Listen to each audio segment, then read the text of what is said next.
நபிகள் நாயகம் உட்கார்ந்துருக்கிறார். அந்த சமயம் அம்மா அங்க வர்றாங்க. அவங்க கையில திராட்சை பழ கொத்து அதை கொண்டுகிட்டு வந்து நபிகள் கிட்ட கொடுக்குறாங்க. சாப்பிடுங்க அப்படின்னு சொல்லி ரொம்ப அன்பா வேண்டிக்கிறாங்க. நபிகள் நாயகமும் ரொம்ப பிரியமா அதை வாங்கிட்டார். அதுக்கப்புறம் அதை சாப்பிட ஆரம்பிச்சார். நபிகள் நாயகம் மதீனாவில் தங்கி இருந்தப்போ இது மாதிரி நிறைய பேர் பழங்களையும் தின்பண்டங்களையும் கொண்டுகிட்டு வந்து கொடுக்கறது வழக்கம். நபிகள் நாயகம் என்ன பண்ணுவார்னா அதெல்லாம் வாங்குவார். உடனே பக்கத்தில் இருக்கிற தோழர்கள் எல்லாருக்கும் பகிர்ந்து கொடுப்பார், தானும் சாப்பிடுவார். இதுதான் எப்போதும் வழக்கம். ஆனா இந்த தடவை என்னாச்சு தெரியுமா? அவர் அப்படி பண்ணல. ஒவ்வொரு பழமா எடுத்து தானே சாப்பிட்டுக்கிட்டு இருக்கிறார். அவர் விருப்பமா சாப்பிடுகிற காட்சியை ஆசை தீர பார்த்துக்கிட்டு இருந்தாங்க அந்த வயசான அம்மா, அந்த பழத்தை கொடுத்தவங்க. அவங்களுக்கு ரொம்ப மகிழ்ச்சியா இருந்தது, மன நிறைவா இருந்தது. நாம ஆசையா கொண்டுகிட்டு வந்து கொடுக்குற பழத்தை நபிகள் நாயகம் இவ்வளவு பிரியமா சாப்பிட்றாரு அப்படின்னு நினைச்சு ரொம்ப சந்தோஷப்பட்டாங்க. அதுக்கப்புறம் அங்க இருந்து அவங்க புறப்பட்டு போயிட்டாங்க. அந்த அம்மா போனதுக்கு அப்புறம் பக்கத்துல இருந்த தோழர்கள் பேச ஆரம்பிச்சாங்க. ஏன்னா அவங்களுக்கு சந்தேகம், இன்னைக்கு வித்தியாசமா நடந்துகிட்டாரே அப்படின்னு. அண்ணலே, எது உங்களுக்கு வந்தாலும் எங்க எல்லாருக்கும் கொடுத்துட்டு தான் நீங்க சாப்பிடுவீங்க. இன்னைக்கு மட்டும் நீங்க அப்படி செய்யலையே, எல்லா பழத்தையும் நீங்களே சாப்பிட்டீங்களே, அதுக்கு என்ன காரணம் அப்படின்னு கேட்டாங்க. இப்படி கேட்கறதுனால நாயகம் அதை தப்பா புரிஞ்சுக்க மாட்டார் அப்படிங்கிறது அவங்களுக்கு தெரியும். யாரும் எதையும் அவர்கிட்ட கேட்கலாம், அப்படி கேட்கறதுக்கு உரிமை உண்டு. இந்த ஜனநாயக முறைகளுக்கு அவர்கள் கொடுத்த மரியாதை இது. தோழர்களின் கேள்விக்கு நபிகள் பதில் சொல்ல ஆரம்பிச்சார். நண்பர்களே, அந்த அம்மா ரொம்ப பிரியமா அந்த பழங்களை என்கிட்ட கொண்டுகிட்டு வந்து கொடுத்தாங்க. முதல்ல ஒரு பழத்தை எடுத்து வாயில போட்டு பார்த்தேன், அது ரொம்ப புளிப்பா இருந்தது, சாப்பிடுறது ரொம்ப கஷ்டம். உங்ககிட்ட யாருக்காவது அதை கொடுத்துருந்தா அதுல வாயில போட்டதும் புளிப்பு தாங்காம முகம் சுழிச்சிருப்பீங்க. அதை அந்த அம்மா பார்த்துட்டாங்கன்னா வருத்தப்பட்டிருப்பாங்க. ஆசையா கொண்டுகிட்டு வந்து நமக்கு கொடுத்துருக்குறாங்க. அவங்க அன்பான மனசை நோகடிக்கிறதுக்கு நான் விருப்பப்படலை. அதனால முகம் சுழிக்காம சாப்பிடணுமேங்கிறதுக்காகத்தான் அந்த பழங்கள் பூராவே நானே சாப்பிட்டுட்டேன் அப்படின்னு புன்முறுவலோட பதில் சொன்னாராம் நபிகள் நாயகம். இன்னொருத்தர் மனசு புண்படக்கூடாதுங்கிறதுக்காக புளிப்பையும் இனிப்பா ஏற்றுக்கொள்ளுகிற பண்பாடு இருக்கு பாருங்க, அது ஒரு பெரிய நாகரிகம். அது எல்லாருக்கும் சுலபமா வந்துடாது. நல்லா இருக்கிற பழத்தையே என்ன இவ்வளவு மோசமா இருக்குன்னு சொல்லுகிறவர்கள் தான் நம்ம கிட்ட அதிகம்.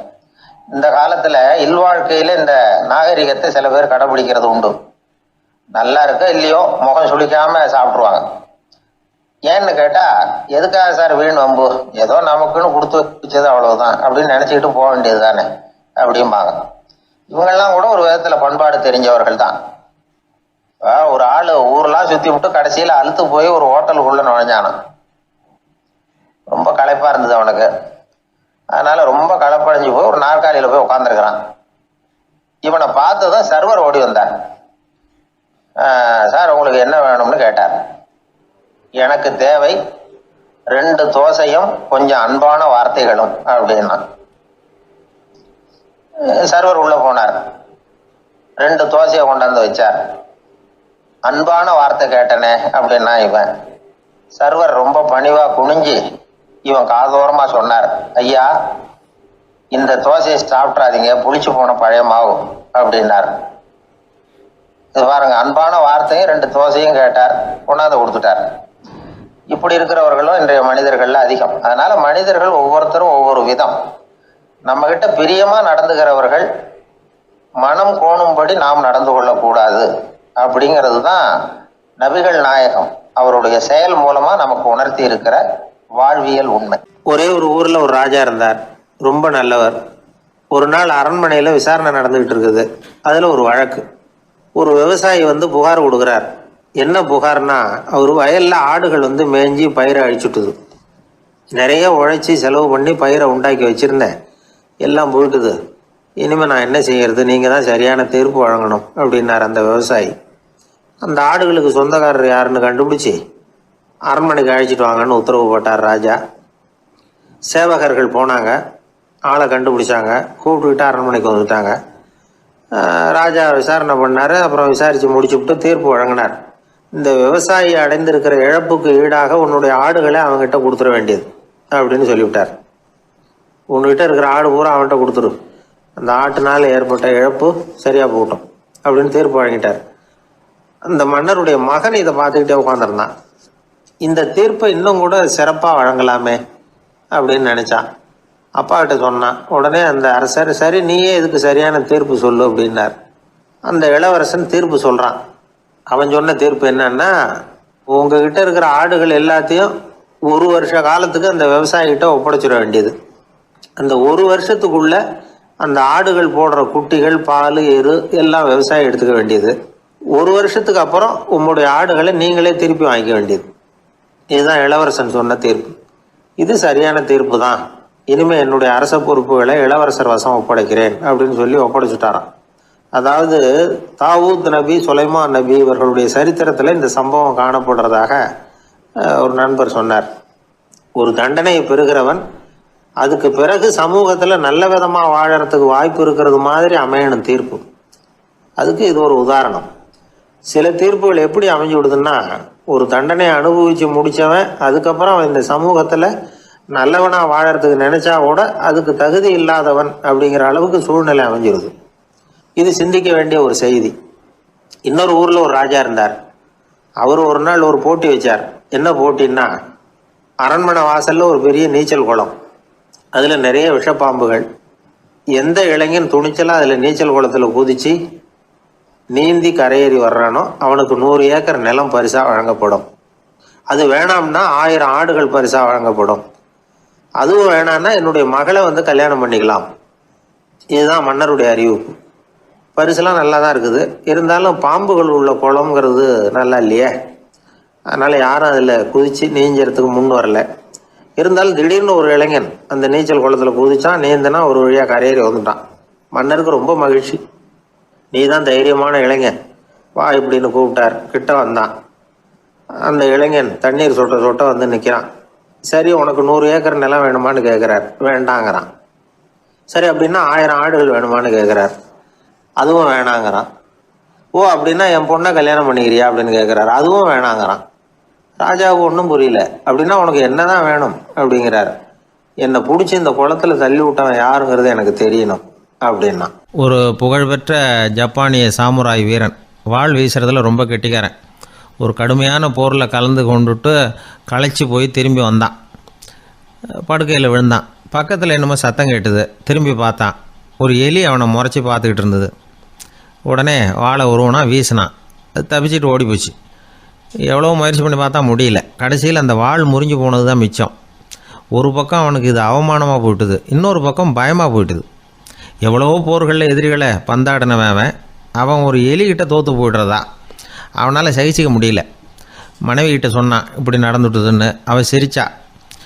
உங்களுக்கு புத்தியே இல்லை, எலியை போய் யாராவது வாளால் வெட்டுவாங்களா அப்படின்னு அந்த அம்மா சொன்னதும், நீ என்ன சொல்கிறேன்னா, ஒரு பூனையை கொண்டுட்டு வந்துட்டா போதும், அதுக்கப்புறம் ஏன் எலி வரப்போகுது அப்படின்னு அந்த அம்மா. உடனே ஒரு பூனை சேர்ந்தது. அது சாதாரண பூனை இல்லை, வீர சாகசங்கள்லாம் செஞ்சு பழக்கப்பட்ட பூனை. பெரிய இடத்துல வளர்ந்தது. அதை கொண்டுட்டு வந்துட்டாங்க. அந்த பூனை குறி பார்த்து எலி மேலே பாஞ்சுது. ஆனால் அந்த எலியை சுலபமாக தப்பிச்சு போட்டுது. அடுத்தபடியாகவும் பாயறதுக்கு முயற்சி பண்ணிச்சு அந்த பூனை. ஆனால் அந்த எலியோ ரொம்ப தந்திரமாக திடீர்னு அந்த பூனையின் முகத்துக்கு நேராக பாஞ்சுது. அவ்வளவுதான். அந்த பூனை பயந்து போய் ஒரே தாவி ஜன்னல் வழியாக வெளியில் ஓடிப்போச்சு. அந்த வீரனுக்கு இது ஒரு பெரிய அதிர்ச்சியாக இருந்தது. அடுத்தபடியாக யோசனை பண்ணான். ராஜா வளர்த்துக்கிட்டு இருந்த அரண்மனை பூனையை ஒரு நாள் இரவலாக கேட்டு வாங்கிட்டு வந்தான்.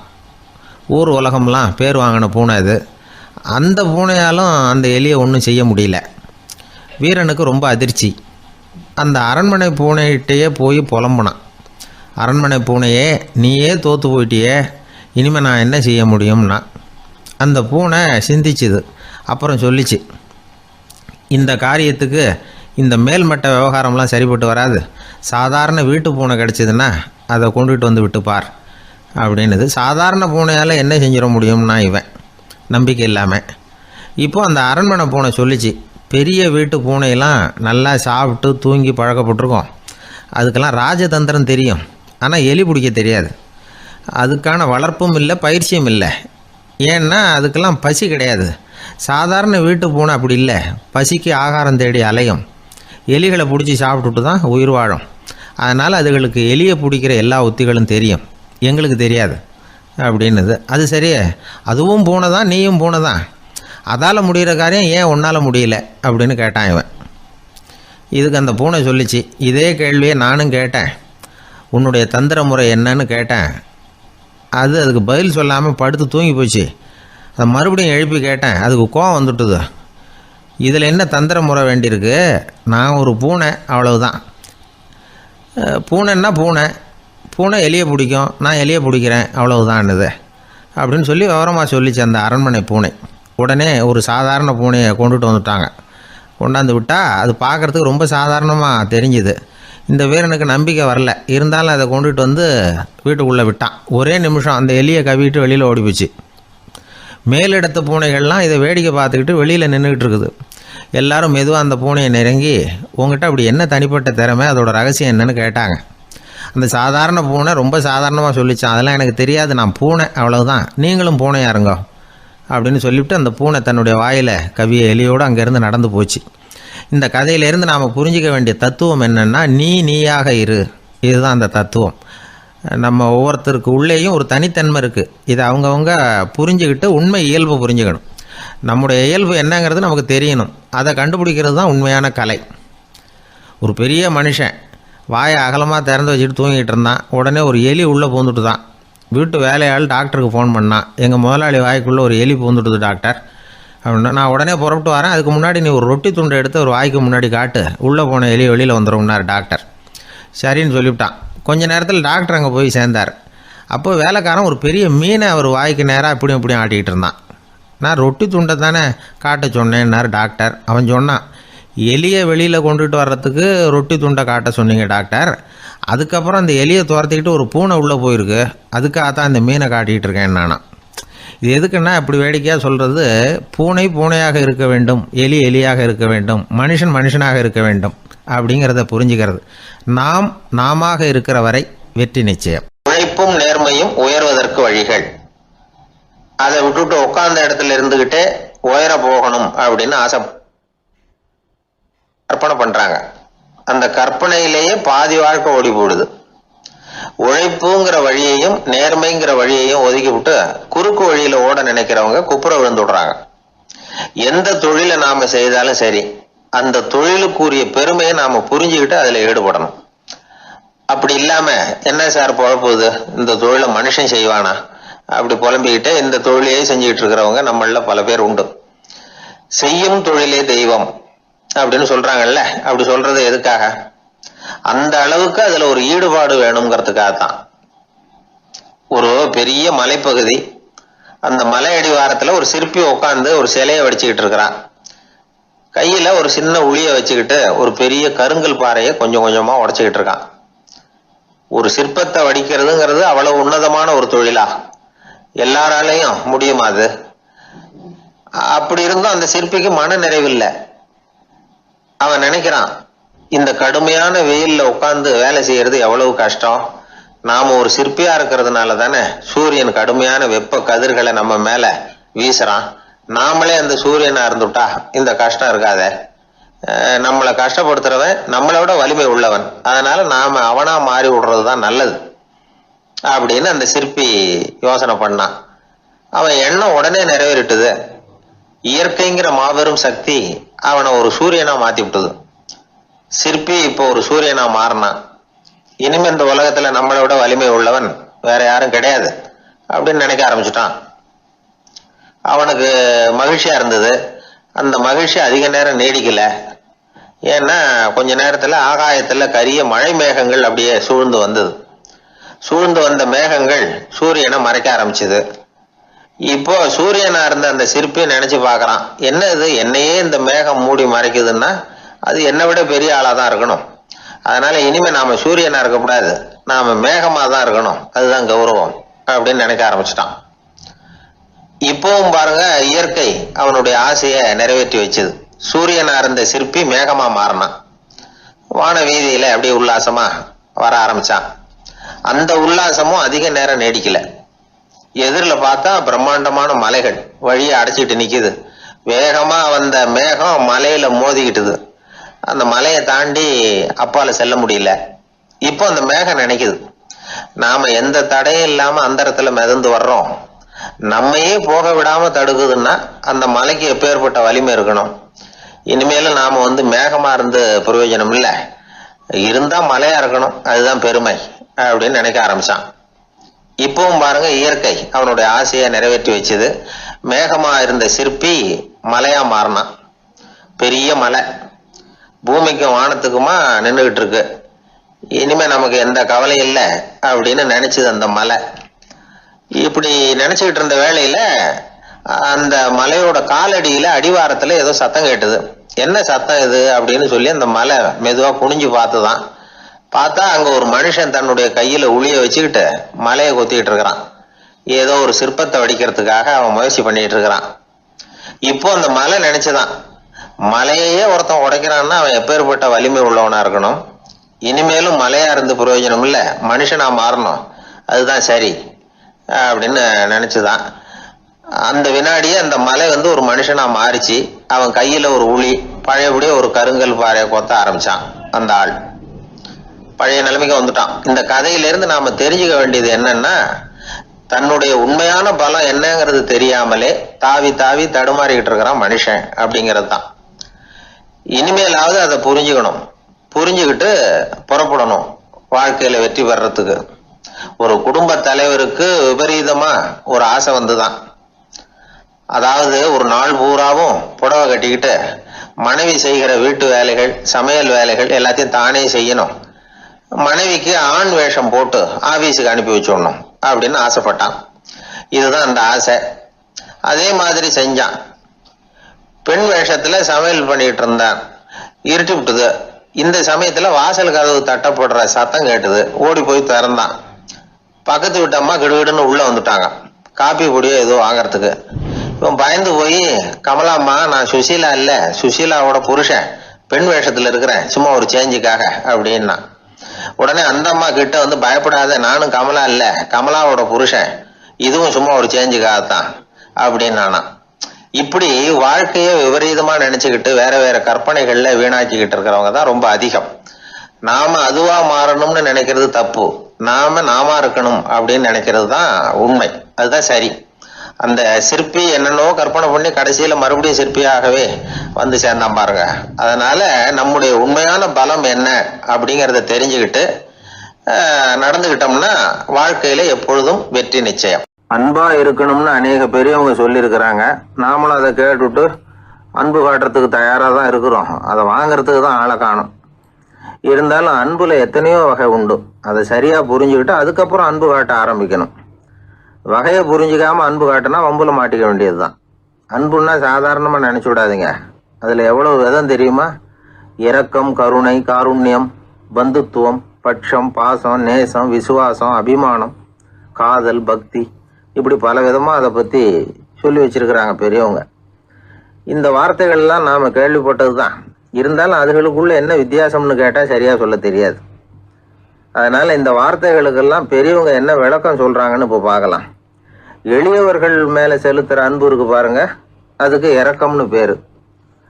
அறிவு பலம், சரீர பலம், இது ரெண்டும் இல்லாதவங்க மேல, அதாவது வலிமையற்றவர்கள் மேல செலுத்துற அன்பு இருக்கு பாருங்க, அதுதான் கருணை.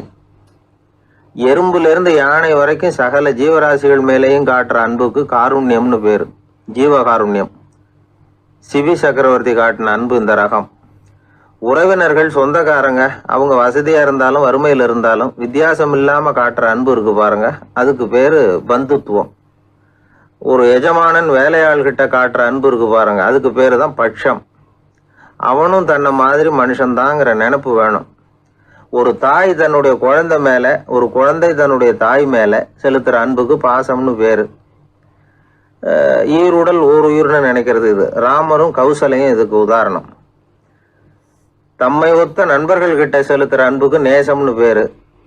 வயசு, செல்வம், அந்தஸ்து, இந்த வித்தியாசமெல்லாம் பார்க்காம அவங்க சுக துக்கத்துல சமபங்கு எடுத்துக்கிறது இது. கிருஷ்ணன் குசேலர்கிட்ட காட்டினது இந்த ரகம். வேலை செய்யறவன் முதலாளி கிட்ட காட்டுற அன்புக்கு விசுவாசம்னு பேரு. தேசத்து மேலேயும் தாய்மொழி பேர்லையும் செலுத்துற அன்புக்கு அபிமானம்னு பேரு. தேசாபிமானம்னு சொல்கிறோமே இதுதான். ஒரு கணவன் மனைவி பேரில் காட்டுற அன்புக்கு காதல்னு பேர், கடவுள் பேரில் செலுத்துகிற அன்புக்கு பக்தின்னு பேர். இப்படி அன்புல பல ரகம் இருக்கிறப்போ அதில் உள்ள வித்தியாசம் தெரியாமல் இடம் மாற்றி அன்பு காட்டினா இடைஞ்சல் தான். சரி, இந்த அன்பை பற்றி விஞ்ஞானம் என்ன சொல்லுது தெரியுமா? இதயத்தை பாதுகாக்கிறதுக்கு முக்கியமாக தேவைப்படுற ஒன்று இந்த அன்பு தான்னு சொல்லுது. நெதர்லாந்து விஞ்ஞானிகள் இதை ஆராய்ச்சி பண்ணியே கண்டுபிடிச்சிருக்கிறாங்க. கொஞ்சம் முயல் குட்டிகளை 2 பிரிவாக பிரித்தாங்க. 2 குரூப்புக்கும் கொழுப்பு அதிகமாக உள்ள ஆகாரத்தையே கொடுத்துக்கிட்டு வந்தாங்க. ஆனால் ஒரு குரூப்புக்கு வெறுமன ஆகாரத்தை கொடுத்ததோட சரி, இன்னொரு குரூப்பு முயல்களுக்கு ஆகாரம் கொடுத்ததோடு நிறுத்திக்கல. அதுக்கு முன்னாடி கூண்டுகளை திறந்து விட்டு முயல்களை கொஞ்ச நேரம் எடுத்து கொஞ்சி விட்டு அதுக்கப்புறமா ஆகாரம் கொடுத்தாராம் ஆராய்ச்சியாளர். இந்த குரூப்புக்கு இதய பாதிப்பு 60% குறைச்சலாக இருந்துதான். சில நோயாளிகளுக்கு ஹார்ட் அட்டாக் வந்தாலும் அதை தாங்கிக்கிட்டு குணமாகிற சக்தி அதிகமாக இருக்குது. இது எப்படின்னு ஆராய்ச்சி பண்ணி பார்த்துருக்குறாங்க. அவங்கெல்லாம் மனைவி தன் பேரில் ரொம்ப அன்பாக இருக்கிறதாக நினைக்கிறவங்களாம் இருக்கிறாங்களாம். இதய நோயாளிகள் பல பேரை சந்தித்து இதய நோய் ஏற்பட என்ன காரணம்னு கேட்டிருக்கிறாங்க.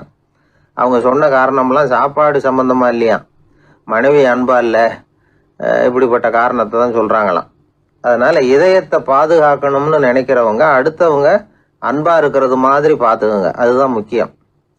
ஒருத்தர் முகம் பூரா பிளாஸ்டரி போட்டுக்கிட்டு வந்தார். ரொம்ப கோபமாக, என்னங்க ஆச்சுன்னு விசாரித்தேன். எல்லாம் உங்களால் தான் சார்னார். விவரமாக சொல்லுங்களேன். என்ன உங்கள் தகவலை கேட்டுட்டு ஒரு பூனைக்குட்டியை கையில் எடுத்தேன், அன்பாக அதை தடவி கொடுக்கறதுக்காக. ஆனால் அது முந்திக்கிட்டது, அது என் முகத்தை தடவி கொடுத்துட்டுது, முகம் பூரா நகை கீறல், அதுதான் இப்படி அப்படின்னார். அன்புல அறிவு சேராததுனால வந்த கோளாறு இது. ஒரு கோவிலில் ஆன்மீக சொற்பொழிவு நடந்துகிட்டு இருக்குது. ஒரு பெரியவர் பேசிக்கிட்டு இருக்கார். கடவுளை பற்றியும் சொர்க்கத்தை பற்றியும் மனுஷனை பற்றியும் அவர் விவரமாக பேசுகிறார். எல்லாரும் உட்காந்து கேட்குறாங்க. அந்த கூட்டத்தில் ஒரு தத்துவ ஞானியும் உட்காந்துருக்கிறார். அவருடைய நண்பர். பேசி முடிச்சதும் அந்த பெரியவர் மேடையை விட்டு இறங்கினார். நேராக அந்த தத்துவ ஞானிகிட்ட வந்தார். எப்படி இருந்தது என்னுடைய பேச்சு அப்படின்னு கேட்டார். நீங்கள் பேசினது ஒன்றுக்கு ஒன்று முரண்பாடாக தெரிஞ்சுது அப்படின்னாராம் இவர். நான் என்ன அப்படி தப்பாக பேசிவிட்டேன் அப்படின்னாராம் அவர். கடவுளை நம்புகிறவன் சொர்க்கத்துக்கு போவான்னு சொன்னீங்க, அப்புறம் நல்ல விதமாக வாழறவன் சொர்க்கத்துக்கு போவான்னு சொன்னீங்க அப்படின்னாராம். இதில் என்ன முரண்பாடுன்னு கேட்டிருக்காரு அவர்.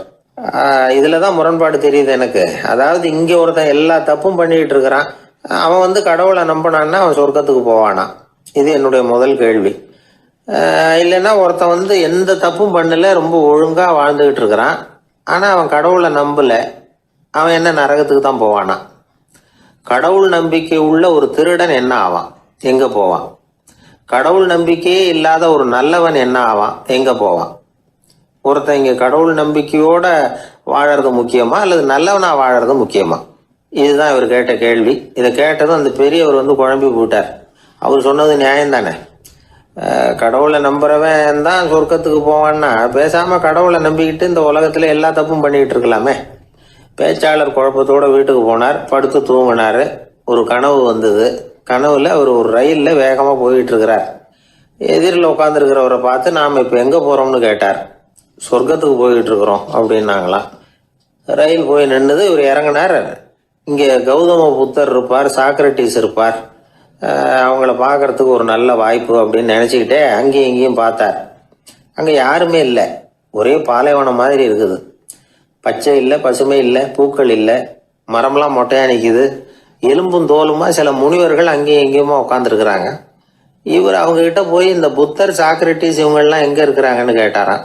அப்படி யாரும் இங்கே இல்லையே, அவங்கெல்லாம் யாரு அப்படின்னு திருப்பி கேட்டிருக்கிறாங்க. இவருக்கு அதிர்ச்சியாக போச்சு. அப்படின்னா அவங்க எங்கே போயிருப்பாங்க? உடனே ரயில் நிலையத்துக்கு ஓடி வந்தார். அப்போதான் நரகத்துக்கு ஒரு ரயில் புறப்பட்டுக்கிட்டு இருந்தது அங்கேருந்து. அதில் ஏறி உட்காந்தார். ரயில் வேகமாக போச்சு. நரகம் நெருங்க நெருங்க காற்று குளிர்ச்சியாக வீச ஆரம்பிச்சுதான். வெளியில் பசுமையாக இருந்துதான். அழகான மலர்கள், அழகான நீர்நிலைகள், நந்தவனங்கள், ரொம்ப அருமையாக இருக்குது. ரொம்ப அங்கே இருந்தவங்கெல்லாம் ரொம்ப மகிழ்ச்சியாக உல்லாசமாக வேறு இருந்திருக்கிறாங்க. எங்கே பார்த்தாலும் ஆடல் பாடல் உற்சாகம். இவர் ரயிலை விட்டு இறங்கினார். அவருக்கு சந்தேகம், இதுவா நரகம் அப்படின்னு விசாரிச்சிருக்கார். ஆமாம், இதுதான் நரகம்னாங்களாம். எனக்கு ஒரு சந்தேகம் இருக்கார். என்னன்னு கேட்டிருக்காங்க. கௌதம புத்தரும் சாக்ரட்டிஸும் லாவோஸும் இவங்க மாதிரி இன்னும் பல பேரும் கடவுள் நம்பிக்கை இல்லாதவங்க அவங்கெல்லாம் இங்கே இருக்கிறாங்களா அப்படிங்கிறது தான் என்னுடைய சந்தேகம் அப்படின்னாரா. இப்போ அவங்க சொல்லியிருக்கிறாங்க, இப்போ நீங்கள் பார்க்குறீங்களே பசுமையும் பச்சை பயிர்களும் ஆடல் பாடல்களும் அழகிய மலர்களும், இது எல்லாமே கௌதம புத்தரும் சாக்ரட்டிஸும் அது மாதிரி மகான்களும் இங்கே வர ஆரம்பித்த பிறகு தான் உண்டாக ஆரம்பிச்சுது. இந்த பிரதேசத்தை அவங்க அப்படியே மாற்றிவிட்டாங்க. இப்போலாம் இங்கே இருக்கிறவங்க யாரும் சொர்க்கத்துக்கு போகிறதுக்கே ஆசைப்படுறதில்ல அப்படின்னாங்களாம். இந்த அதிர்ச்சியிலேயே அந்த பெரியவர் கனவு கலைஞ்சி முழிச்சுக்கிட்டார். இதில் இருக்கிற கருத்து என்னன்னா, நல்லவர்கள் எங்கே இருக்கிறாங்களோ அந்த இடத்துக்கு பேர் தான் சொர்க்கம். சொர்க்கம் நரகம்ங்கிறதெல்லாம் ஆன்மீக பண்புகள், அவ்வளவுதான். ஒரு ஊரில் 2 இணைபிரியாத நண்பர்கள். ஒருத்தன் கேட்டான், இப்போ கடவுள் நம்ம முன்னாடி உங்கள் 2 பேரில் யாராவது ஒருத்தர் மட்டும் என்னோட சொர்க்கத்துக்கு வரலாம் அப்படின்னு கூப்பிட்டா நீ என்ன சொல்லுவேன்னு கேட்டானா.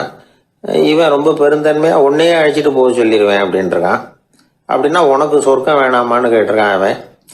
நீ என்னை விட்டுட்டு போனாவே அப்புறம் இந்த பூலோகமே எனக்கு சொர்க்கம் தாண்டா அப்படின்னு நானா இவன். வாயில கொழுப்பு இருந்தாலும் பரவாயில்ல சார், எப்படியாவது ஒரு வழியாக சமாளிச்சுக்கலாம். ஆனால் வயத்தில் மட்டும் கொழுப்பு இருக்கக்கூடாது சார். அப்படி இருந்தால் அதை அலட்சியமாகவும் விட்டுறக்கூடாது சார் அப்படின்னு ஒருத்தர் சொல்லிட்டு வந்தார். அதுக்கப்புறம் தான் அவர்கிட்ட பேசி பல விவரங்களை தெரிஞ்சுக்க முடிஞ்சுது. சில பேர் சொல்லுவாங்க, எனக்கு தொந்தி கிடையாது சார், வேணும்னா என் வயத்தை அழுத்தி பாருங்க, கல் மாதிரி இருக்கும்பாங்க. வயிறு கல் மாதிரி இருந்தால் உள்ள கொழுப்பு இல்லைன்னு நினச்சிடக்கூடாது. வயிற்று தசைக்கு அடியில் உள்ள கொழுப்பு சில வாத்தியங்களில் இருக்குமே நரம்பு, அது மாதிரி டைட்டாக இழுத்துக்கிட்டு இருக்குன்னு அர்த்தம். அதனால் தொட்டு பார்த்தா கல் மாதிரி தான் இருக்கும், இருந்தாலும் தொந்தி தான். வயத்தில் கொழுப்பு அதிகமாக இருக்கிறது சங்கடம் தான். அதனால் கொலஸ்ட்ரால் அளவு அதிகமாகும். இதய நோய்கள், நீரிழிவு, ஹைப்பர் டென்ஷன், ஸ்ட்ரோக்கு, இது மாதிரி ரிஸ்கெல்லாம் அதிகமாகும். ஒருத்தர் ஒல்லியாக இருக்கலாம், உடம்பு இடம் அதிகப்படியாக இல்லாமல் இருக்கலாம். அப்படி இருந்தால் கூட அவர் உடம்புல மற்ற பகுதியை விட வயத்தில் கொழுப்பு அதிகமாக இருக்கும். நாம தான் ஒல்லியாக இருக்கிறோமே, நமக்கு ஒன்றும் இல்லை அப்படின்னு நினச்சிடக்கூடாது. சரி, நம்ம வயிறு இருக்க வேண்டிய அளவை விட அதிகமாக இருக்குதா இல்லையா, அதை எப்படி கண்டுபிடிக்கிறது? அதுக்கு சில வழி இருக்குது. முதல்ல நீங்கள் நேராக ஸ்ட்ரெயிட்டாக நிமிர்ந்து நில்லுங்க. உங்கள் பார்வையை மட்டும் கீழே தாழ்த்தி கால் விரலை கவனிங்க. விரல் உங்களுக்கு தெரியுதா அப்படின்னா உங்கள் வயர் நார்மலாக இருக்குன்னு அர்த்தம். கால் விரல் உங்கள் கண்ணுக்கு தெரியலையா அப்படின்னா உங்களுக்கு வயிறு பெருசு தான். இன்னொரு வழி இருக்குது. அது என்ன தெரியுமா? ஒரு தரையில் நீட்டாக படுத்துடணும். 1 மீட்டர் நீளம் உள்ள அளவுகோல் ஒன்று எடுத்துக்கோங்க. கழுத்து எலும்பில் ஒரு பக்கத்தையும் இடுப்பில் ஒரு பக்கத்தையும் வைங்க. பக்கவாட்டில் வைங்க, அதாவது படுக்கவாட்டில். அது நடுப்பகுதி வயத்தில் முட்டி தராசு மாதிரி ஆடுதா அப்படின்னா உங்கள் வயர் உங்களுக்கு ப்ராப்ளம் தான். அதனால் அதை கண்டுபிடிக்கிறதுக்கு அப்படி ஒரு அளவுகோல் வச்சிருக்கிறாங்க. மருத்துவ அறிவியல் ரீதியாக உங்களுக்கு தொந்தி இருக்குதா இல்லையான்னு கண்டுபிடிக்கிறதுக்கு ஒரு வழி இருக்குது. உங்கள் இடுப்பில் வெயிஸ்ட் அப்படின்னு சொல்கிறோம்ல, இடுப்பில் ஒரு அளவு எடுக்கணும், சுற்றளவு. இடுப்புக்கு கீழே ஹிப்புன்னு சொல்கிறோம்ல, அங்கே ஒரு அளவு எடுக்கணும், அதிகபட்ச சுற்றளவு எடுக்கணும். அந்த அளவை இந்த அளவால் வகுக்கணும். அதாவது உங்கள் வெயிஸ்ட் மெஷர்மெண்ட் இருக்குல்ல, அதை ஹிப்பு மெஷர்மெண்ட்டால் வகுக்கணும். இந்த விகிதம், அதாவது வெயிஸ்ட் ஹிப் ரேஷியோ, ஆண்களுக்கு 0.95க்கு மேலே போகக்கூடாது, பெண்களுக்கு 0.85க்கு மேலே போகக்கூடாது. அப்படி போயிட்டுதுன்னா வயிறு பெருத்துருக்குதுன்னு அர்த்தம். இது டாக்டர்கள் கண்டுபிடிக்கிற ஒரு விதம். சரி, இந்த தொந்தியை குறைக்கிறதுக்கு என்ன பண்ணலாம்? பட்னி கிடக்கலாமா அப்படின்னா அது தேவையில்லை. ஆனால் கலோரி அளவை குறைக்கணும். அது எப்படி? கொழுப்பு ஆகாரத்தை குறைக்கணும். இப்போ கார்போஹைட்ரேட்டு, புரோட்டீன்லாம் இருக்குதுல்ல, அதெல்லாம் ஒரு கிராமுக்கு சுமாராக 4 கலோரி கொடுக்கும். ஆனால் கொழுப்பு ஒரு கிராமுக்கு 9 கலோரி கொடுக்கும். அதனால் ஒரே அளவுள்ள ஆகாரங்களில் கூட கலோரி வித்தியாசம் இருக்குது. கலோரி அளவு குறைச்சலாக கொடுக்கக்கூடிய ஆகாரம் சாப்பிட்ணும். இப்போ தொந்தியை குறைக்கிறதுக்கு கடுமையான உடற்பயிற்சி தேவையா அப்படின்னு கேட்டால் அதுவும் தேவையில்லையா. ஆகாரத்தில் கொழுப்பை குறைச்சாவே போதும், மற்ற ஆகாரம் செரிக்கிறதுக்கு லேசான உடற்பயிற்சியே போதும். வயத்தை குறைக்கிறேன்னு சொல்லி சில பேர் உட்காந்து எழுந்திருப்பாங்க, அதுவும் தேவையில்லையா. அப்படிலாம் பண்ணி உங்களை கஷ்டப்படுத்திக்க வேண்டியதில்லை. வயத்தை குறைக்கிறதுக்கு அதெல்லாம் உதவுறது இல்லை அப்படின்னு அது சம்பந்தமான நிபுணர்கள் சொல்கிறாங்க. இப்போ இது சம்பந்தமாக 1984 ஒரு சோதனையே பண்ணி பார்த்துருக்குறாங்க. ஒரு நாளைக்கு 185 தடவை உட்காந்து எழுந்திருக்கிறது. இது மாதிரி 27 நாள் பயிற்சி பண்ணிவிட்டு பார்த்தாங்களாம். வயிற்று கொழுப்பில் எந்த மாறுதலும் இல்லையா. அதனால் உட்காந்து எழுந்திருக்கிற வேலையெல்லாம் தேவையில்லை. தொந்தியை குறைக்கிறதுக்கு முயற்சி பண்ணுறவங்க தோற்றத்தை அழகாக்கிறது ஒரு பக்கம் இருந்தால் கூட ஆரோக்கியமான நீண்ட வாழ்வுக்கும் அவங்க அஸ்திவாரம் போடுறாங்கன்னு தான் அர்த்தம். ஒருத்தர் வந்தார், சார் எனக்கு தொந்தி இருக்கா இல்லையான்னு கண்டுபிடிக்கிறது கஷ்டமாக இருக்குதுன்னார். சரி நான் கண்டுபிடிக்கிறேன், இப்படி தரையில் காலை நீட்டி ஸ்ட்ரைட்டாக படுங்க அப்படின்னோம். சரின்னு படுத்துட்டார். இப்போ உங்கள் கண்ணை திருப்பி கால் கட்டை விரலை பாருங்க, கட்டை விரல் தெரியுதா அப்படின்னு கேட்டேன். தெரியுது சார்னார். நீங்கள் தெரியுதுன்னு சொல்கிறத நான் எப்படி நம்புறதுன்னு. அதோ தெரிகிற அந்த கட்டை விரல் நுனியில் ஒரு ஈ கூட உட்காந்துருக்குது பாருங்க சார் அப்படின்னார். அப்படின்னா நீங்கள் பார்க்குறது கட்டை விரல் இல்லை சார், உங்கள் மூக்கு நுனி, அங்கே தான் இப்போ ஈ உட்காந்துருக்குது அப்படின்னோம். மனிதர்களில் சில பேர் ரொம்ப வித்தியாசமாக நடந்துக்குவாங்க. மற்றவங்களுக்கு அது ரொம்ப ஆச்சரியமாக கூட இருக்கும். அந்த ஆள் ஒரு மாதிரி பார்த்து நடந்துக்கோ அப்படின்னு கூட சொல்கிறது உண்டு. இவங்களை பார்த்து நாம் பித்து குளியும்போம். உளவியல் இவங்களை எக்ஸென்ட்ரிக்ஸ் அப்படின்னு சொல்லுது. இவங்களை மனநோயாளிகள்னு தவறாக புரிஞ்சிக்கக்கூடாது. அவங்க வேற இவங்க வேற. எக்ஸென்ட்ரிக்ஸ் பற்றின சில விவரங்கள் ஒரு புத்தகத்தில் இருக்குது. அதாவது ஸ்காட்லாந்தில் ஒரு உளவியல் மருத்துவர் அதை எழுதியிருக்கிறார். அவர் பேர் டாக்டர் டேவிட் வீக்ஸ். அவருக்கு ஒரு உதவியாளர் இருந்தாராம், அவர் பேர் கேட் வுட். இவங்க 2 பேரும் சேர்ந்து இங்கிலாந்து பூரா சுற்றி பார்த்துருக்காங்க. 3 வருஷம் சுற்றினாங்களாம். நான் சொன்னது மாதிரி ஒரு மாதிரியாக இருக்கிற ஆசாமிகள் பல பேரை சந்தித்து பேசி அவங்கள பற்றி ஆய்வுலாம் நடத்தியிருக்கிறாங்க. அப்படி நடத்தி அதை ஒரு புஸ்தகமாக எழுதியிருக்கிறாங்க. நிறைய பேசி பார்த்துட்டு அவங்க சொல்லியிருக்கிறத கேட்டால் ரொம்ப ஆச்சரியமாக இருக்குது. நாம் இவங்களை பார்த்து பித்துக்குழிங்கிறோம், எக்ஸென்ட்ரிக்ஸ் அப்படின்னு சொல்கிறோம், கிண்டல் கூட பண்ணுறோம். ஆனால் அவங்களோட அறிவு ரொம்ப தெளிவானதான். இந்த ஆராய்ச்சியாளர்கள் சொல்கிறாங்க. அவங்க உடல் நலமும் ரொம்ப நல்லா இருக்குதான், உடம்புலையும் எந்த கோளாறும் இல்லையா. அவங்களுக்கு மகிழ்ச்சியும் அதிகமாக, ஆயுளும் அதிகமாக. அவங்களில் பல பேர் என்ன சொல்கிறாங்கன்னா, நீங்கள் நினைக்கிறது மாதிரி இல்லை நாங்கள், ஆனால் நாங்கள் மற்றவங்கள்லேருந்து வேறுபட்ட தன்மை உள்ளவங்க அப்படிங்கிறத ஒத்துக்கிறாங்களாம். இந்த உலகம் பிறந்ததுலேருந்தே இப்படிப்பட்ட வித்தியாசமான ஆசாமிகளும் பிறந்திருக்கிறாங்க. சரி, அப்படிப்பட்டவங்க எப்படி இருப்பாங்க? இப்போ ஒரு மகாராஜா தன்னோட நாய்க்கு லட்சக்கணக்கில் பணம் செலவு பண்ணி கல்யாணம் பண்ணி வச்சிருக்கிறார். ஒரு கோடீஸ்வரர் தான் வளர்த்துக்கிட்டு இருந்த பூனைகளுக்கு தன்னோட சொத்து பூராவை எழுதி வச்சிருக்கிறார். இது மாதிரி ஒருத்தர் 2 பேர் இல்லை, நிறைய பேர் உண்டு. சில பேர் எப்படி தெரியுமா, அவங்களுக்கு வசதியில் எந்த குறையும் இருக்காது. வீடு, காரு, பணம் எல்லாம் தாராளமாக இருக்கும். அப்படி இருந்தாலும் அவங்கக்கிட்ட ஒரு பழக்கம் இருக்கும். யாராவது ஒரு நண்பர் வீட்டு விசேஷத்துக்கு போயிருப்பார், இல்லைன்னா ஒரு கடைக்கு போயிருப்பார். அவங்க ரொம்பவும் மரியாதையாக வரவேற்று எல்லாம் பண்ணிகிட்டு இருப்பாங்க. ஆனால் இவர் அவங்களுக்கு தெரியாமல் ஏதாவது ஒரு பொருளை திருடி பாக்கெட்டில் போட்டுட்டு வந்துடுவார். அப்படி வந்தால் தான் இவருக்கு திருப்தி. பல பேர் அவங்க வளர்த்த பிராணிகளுக்கு பளிங்கு கல்லால் சமாதி கட்டி வச்சிருக்கிறாங்க. இப்படிலாம் பண்ணுறாங்க. பல பேர் அவங்களுக்கு பிடித்தமான ஒருத்தர் எப்படியோ அதே மாதிரி தலைமுடி, தாடி வச்சுக்கிறது, உடை உடுத்திக்கிறது, மலை குகையில் போய் குடியிருக்கிறது, இப்படி எவ்வளவோ வினோதமான நடவடிக்கைகள். இவங்களையெல்லாம் ஆய்வு பண்ணின டாக்டர் வீக்ஸ் என்ன சொல்கிறாரு தெரியுமா? பொதுவாக இவங்க உயர்ந்த புத்திசாலிகளாக இருக்கிறாங்க. ஒருமைப்பட்ட மனம், கருமையுமே கண்ணான பண்பு, தனிமையை நாடுற மனப்பான்மை எல்லாம் இவங்களுக்கு உண்டு.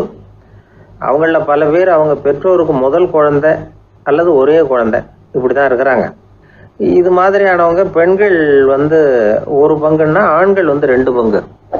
இவங்கெல்லாம் ஆக்கப்பூர்வமான செயல் செய்கிறாங்க. அப்படிப்பட்டவங்களாக தான் இருக்கிறாங்க. அடுத்தவங்க கிட்ட அன்பு காட்டுறவங்களா இருக்கிறாங்க, உற்சாகம் ஊட்டுறவங்களா இருக்கிறாங்க. அவங்களுடைய ஆக்கப்பூர்வமான பணிகளுக்கு ஊக்கம் கொடுத்தா அவங்க மன சந்தோஷமும் உடல் நலமும் பெருகும், ஆயுளும் கூடும். இதெல்லாம் அந்த டாக்டருடைய கண்டுபிடிப்பு. பித்துக்குழித்தனத்துக்கும் மனநோய்க்கும் வித்தியாசம் உண்டுங்கிறத சொல்கிறது தான் இந்த தகவல். அதனால் 2ம் ஒன்றுன்னு நினச்சிடக்கூடாது. ஒரு நண்பன் ஒருத்தனை பற்றி சொல்கிறோம். அவன் எந்த வகைன்னு நீங்களே முடிவு பண்ணுங்களேன். அவன் ஒரு கல்யாண வீட்டுக்கு போய் சாப்பிட்டுட்டு வெளியில் வந்தோம். அவங்க கூட வெளியில் வந்த உடனே ரொம்ப நேரமாக தன்னோட செருப்பை தேடிக்கிட்டு இருந்தான். என்னப்பா இன்னுமா உன் செருப்பு கிடைக்கல அப்படின்னு கேட்டோம். இல்லை என்னது முன்னாடியே கிடைச்சுட்டுது, அதை விட நல்லதாக ஏதாவது கிடைக்குமான்னு பார்க்குறேன் அப்படின்னா அவன். ஒரு அரசன், அவனுக்கு வயசாயிட்டுது. அதனாலேயே இந்த கவலை, பயம் எல்லாமும் அதிகமாயிட்டுது. மரண பயம், ராத்திரியில் சரியாக தூங்க முடியல, இப்படி ஆயிட்டுது நிலைமை. அந்த அரசன் ஏற்கனவே எப்படின்னா போர்க்களங்களில் எத்தனையோ பேரை ஓட ஓட விரட்டி இருக்கிறான். இருந்தாலும் இப்போ அந்த துணிச்சல்லாம் எங்கேயோ போயிட்டுது. பேசாமல் படுத்துருக்கிறான். அப்படியே படுத்தாலும் தான் தூக்கம் வர மாட்டேங்குது. என்ன பண்ணலாம்னு யோசித்தான் இந்த மன்னன். உடனே எல்லா அமைச்சர்களையும் கூப்பிட்டான். எனக்கு நிம்மதி இல்லை, எதை நினச்சாலும் பயமாக இருக்குது, எனக்கு ஒரு ஆலோசனை சொல்லுங்க அப்படின்னா. என்ன ஆலோசனை வேணும் அப்படின்னு சொல்லி கேட்டாங்க. எனக்கு ஒரு நெருக்கடியான சந்தர்ப்பம் ஏற்பட்டு போச்சுன்னு வச்சுக்கோங்க.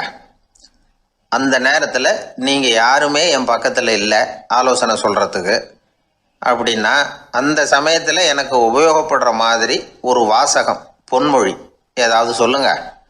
அதை நான் என்னுடைய வைர மோதிரத்துக்கு அடியில் பதிச்சு வச்சுக்கிறேன் அப்படின்னார்.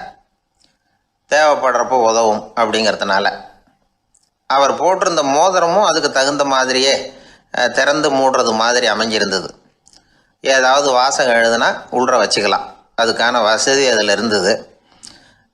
அமைச்சர்கள்லாம் யோசனை பண்ணாங்க, இது மாதிரி ராஜா கேட்குறாரு, என்ன வாசகம் அதாவது பொன்மொழி சொல்லலாம் அப்படின்னு எல்லாரும் யோசனை பண்ணாங்க.